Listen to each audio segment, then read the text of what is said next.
Hello, everybody. I'm Bryan Grossman, executive editor here at 6035 Magazine. This is the 6035, the weekly show that recaps all you need to know in the news.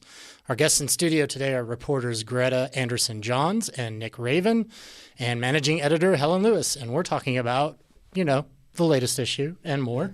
Hello, everybody, and welcome to the 6035. Hi. Hello. Hey. Hello. Hello, longtime fan. Yeah. Still. Every time. So there's a lot going on in the news, but I figure we already talked about the issue that's on newsstands now last week with Pam Zubeck. So if you haven't picked it up yet, be sure to get Game Changer, which is either in your mailbox or on one of the 100 newsstands around the city. But we want to talk about next week's paper, which both Nick and Greta were involved with, the cover story, and it's Outside of the Box, I believe is... Artist Out of the Box. Something about the box. I think Out it's of the box. Out of the box. Yeah. Yes. There's a box and an artist, and he's outside of it. Yes. Greta, why don't you start? You can tell us a little bit about the story. Yeah, some background maybe to start. We did a story about Cedric Martin, who was convicted for second-degree murder when he was 18 in 2002. And he has been in prison for more than 20 years now. He recently got paroled near the end of last year in November. And part of the reason... I go into this a little bit more in my story, our story. We kind of did a two-parter. Yes. But he really couldn't see himself outside of prison for many different reasons. Most people know this. There's a intense culture of violence. There's not a lot of dialogue and connection between prisoners and also the guards who oversee them. And he really kind of fell into that. He was in and out of solitary a lot. He was transferred a lot for fighting. And he had kind of fallen into this trap where he wasn't able to seek parole and also couldn't really fathom what life would be like outside of prison until he started drawing in solitary, and that helped him with many different things. It helped him with connecting with other inmates as well as the correctional officers and with his own therapy when he wasn't finding that mental health support he needed from DOC. Do you want to talk a little bit about his artistry? Yeah, so he obviously that served as his therapy. So rather than repress emotions and stuff like that, he would use his art to express himself. And so he really got, in part because of his solitary confinement, he would use that as a really epic way to distract. And so he would zone into these just very, very detailed drawings and let the rest of the world kind of melt away. And so he produces very, very accurate reproductions of reference shots or things that are just in his head. That's one thing Chris Alvarez, one of his instructors, was talking about, was his ability to just conjure just so many interesting things because he didn't have like books and references and stuff to really draw from. So he's used that to really create like these photorealistic drawings, and then in his instruction kind of coming out of it, as well as learning new tools and stuff like that, he's being taught to be more broad and be more improvisational and quick and stuff like that. So very, very cool drawing, and they were very impressed. Jana Busanic and Chris Alvarez were very astonished by just how learned he had and accomplished he was as an artist, even being in a limited environment like prison was. And I mean, there's more to just his time in prison and the art he did in prison. There's also this aspect of rehabilitation now that he's out. Could you guys talk a little bit about Sure. that So piece? yeah. So now that he found a way, basically through art, and especially with the passing of his mother in 2019, he wanted to embrace positivity, because in prison it's very easy to embrace negativity, have intrusive thoughts, suicide, etc. And so he used. He was just kind of stockpiled that all together, and so when he got to meet with Karen. Karen got to help him out, and she really validated his work when, the prison really wasn't, aside from like the social capital that he was building with the guards and stuff like that. But then on the outside now, when we got to meet with him, especially on First Friday, he was with crowds and he was able to connect with people, and he was like, these are my people, have these conversations that he wasn't able to have, back in prison. Right. I wanted to ask you about the role that his art actually had in helping him get out of prison, because it did play a role, didn't it? Yeah, definitely. I mean, it was like, it quite literally turned into a channel for him to get parole. Because as I said, he really didn't see himself getting it. He had a hearing coming up, and this woman, Karen Hamer, who was a Shakespeare theater program director, he met her through that within, I think it was Fremont Correctional. She learned that he had a parole hearing coming up, and she took it upon herself to be an advocate and really throw together this internship program with Yana at Yellow Couch Collective, and an employment opportunity later with Creative and Concrete Couch is where he's employed also now. So it's literally like what they used on his, there's like a lot of documentation you have to fill out when you apply for parole.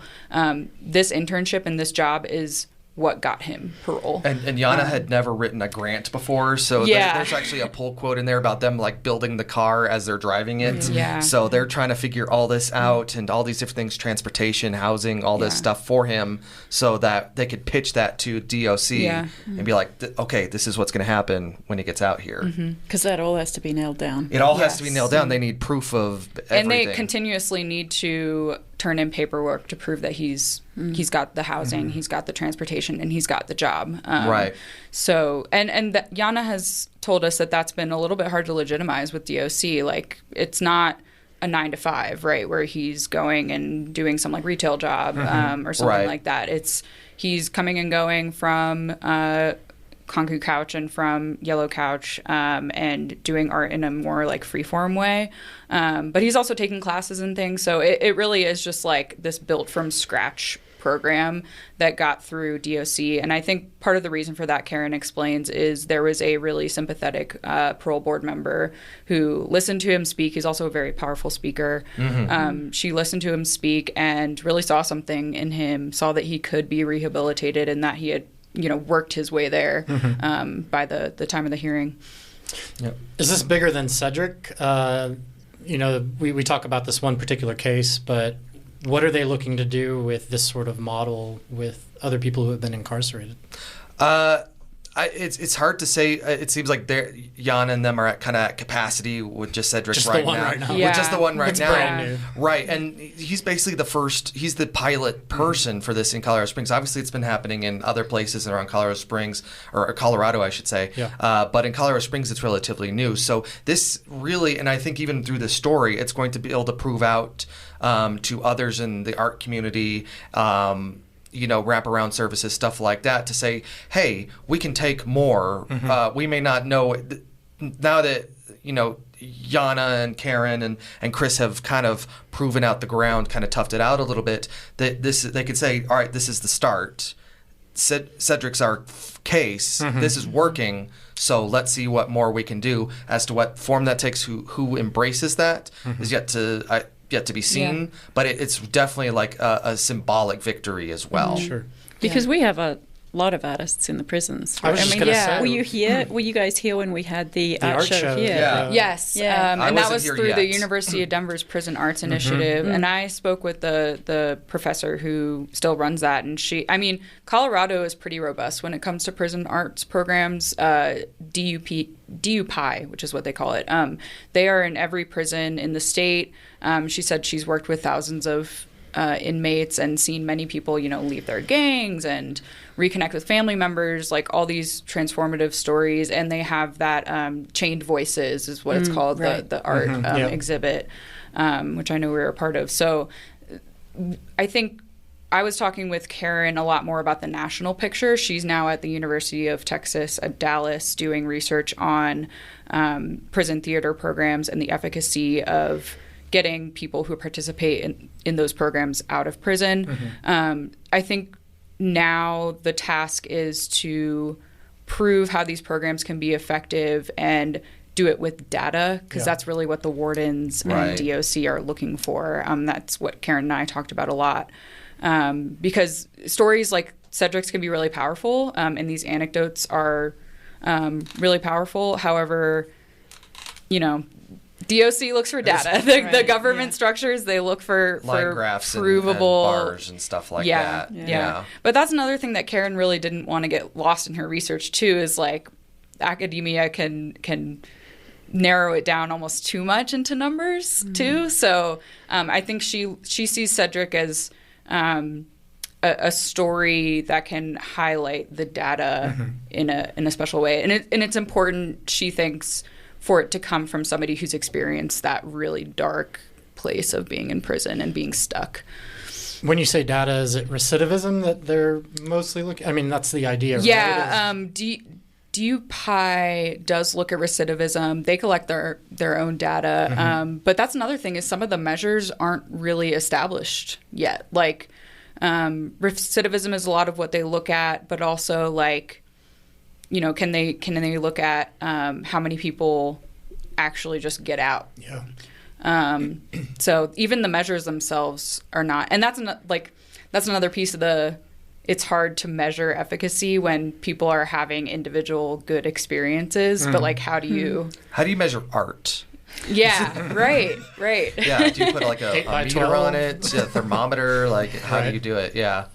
And I mean, Helen mentioned the artist aspect of a lot of people who have been incarcerated. They have sort of these artistic abilities that they discover, and it makes sense. It's sort of an escape, right? Right. Yeah. When you're behind bars, that's one way to escape. I wonder if they're going to look at is modality the right word? Other writing or what other things are inmates interested in that could act as a bridge once from being incarcerated into being in a free society again. Right, and a lot of this piece is about like the visual arts. He has experience. He was in their theater class. He wrote a play. He was doing poetry and stuff like that. And again, it's like, it's hard. All right, well, did you write 8 poems? This quarter? Did you make 3 visual pieces? How big were they? The data again, the measuring. The cruelty of cold numbers. And so that's like really hard we can speculate, but it's like really hard to quantify that, especially when if you're doing it and then what the outcome is as a result. So DUPI does have like a prison-wide newspaper actually, and a literary magazine, so there is some like writing opportunities in there. They also, I think, do a podcast, which I believe Cedric has been on. So there's many different ways that they do what we do. Yeah, right. Basically, we're not needed in this. It's either a podcast or like a radio station, but all really cool things to not just beyond like the visual arts, beyond the visual arts, to get inmates to be creative. It'd be neat to see more programs, because not everybody's artistically inclined, even writing or photography or drawing, but there's something that everybody's good at, and if they were able to grasp onto that, because early on, like there's an anecdote that I write about they have programs for engineering and stuff like that while you're in there. And this was, he was into this like 20 years ago, like kind of just starting out. He had 3D Studio Max, 3D Studio Base, and so you could like plan out spaces and do that stuff. But if there was more learning opportunities, like this is how you podcast, this is how you promote yourself, this is how you do your YouTube thumbnails, your stuff like that. So then it's part of rehabilitation. You're getting your mind off of whatever mindset or whatever environment you're in that created this situation in which you committed this crime, and then you can think forward. It's like, oh, you know what I know video production, I know audio production, I know this and that. And I think expanding that would be amazing, instead of just throwing you in a box forever. There's not a lot of rehab there, right?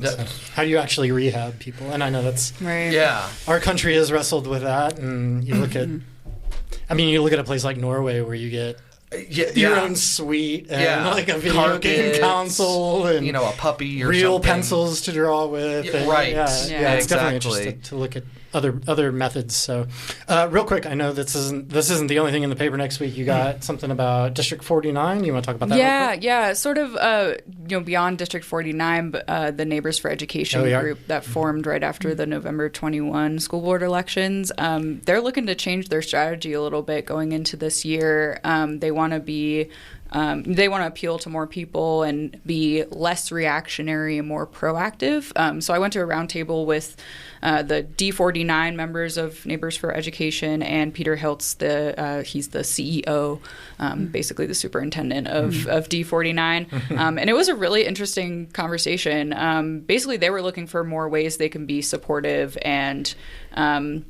less, even though they still feel it's necessary to call out board members when they say inflammatory things, which lots have in this area.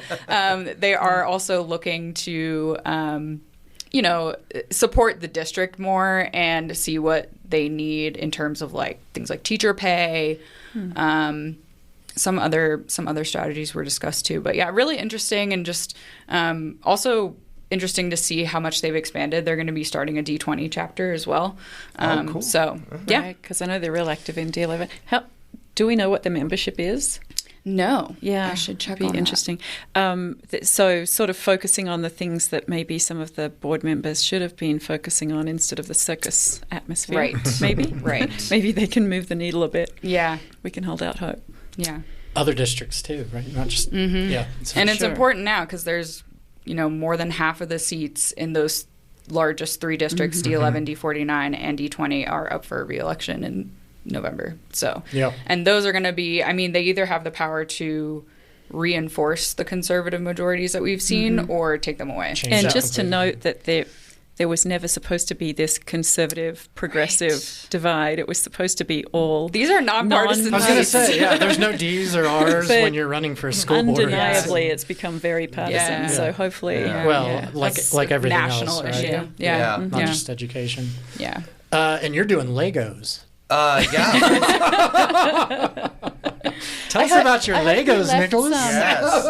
All over Bryan's I was going floor. to say, Helen's also an expert on Legos, I have no doubt. So I've got a shorty teaser this week, but next week we doing an interview with the Bricks and Minifigs guys. Yeah. It's a franchised so there are people think that this is just the only store. I don't know where their corporate office is. I haven't dug that far in yet, but they've been around since like 2010.